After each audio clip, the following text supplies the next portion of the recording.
గ్యానో tooth paste ఇది Vestige వారి అద్భుతమైన టూత్ పేస్ట్ అని చెప్పవచ్చు. దీనిని గ్యానోడర్మా అనే పుట్టగొడుగు నుండి తయారు చేస్తారు. ఈ పుట్టగొడుగులు ఎక్కువగా మెడిసిన్ లో ఉపయోగిస్తారు. ఈ పేస్ట్ వాడడం వల్ల నోటి దుర్వాసనను పోగొడుతుంది, నోటికి ఇన్ఫెక్షన్ రానియకుండా కాపాడుతుంది, ఇంకా దంతాలను కూడా తెల్లగా మెరిసేలా చేస్తుంది. ఇది శక్తివంతమైన రెడ్ మష్రూమ్ నుంచి తయారు చేస్తారు. ఇది నోటిలోని బ్యాక్టీరియాని అరికట్టి క్యాన్సర్ కణాలను కూడా చంపివేస్తుంది.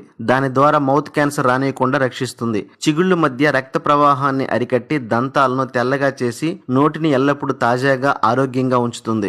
ఈ గ్యానో టూత్ పేస్ట్ ను ఒకసారి వాడిన వారు దాని రిజల్ట్ ను పొంది మరలా వాడతారు. ముఖ్యంగా పిల్లలకు, డయాబెటీస్ ఉన్న వారికి అద్భుతంగా పనిచేస్తుంది. పిప్పి పళ్ళు ఉన్న వారికి కూడా చాలా బాగా ఉపయోగపడుతుంది. పళ్ళు తీపులతో ఇబ్బంది పడుతున్న వారికి చక్కగా ఉపయోగపడుతుంది. దీని యొక్క ప్రభావము 1 లేదా 2 నెలల్లోనే మంచి రిజల్ట్ ను పొందుతారు. ఇది థ్రోట్ క్యాన్సర్ రానియకుండా కూడా చేస్తుంది. ఖచ్చితంగా ప్రతి ఒక్కరు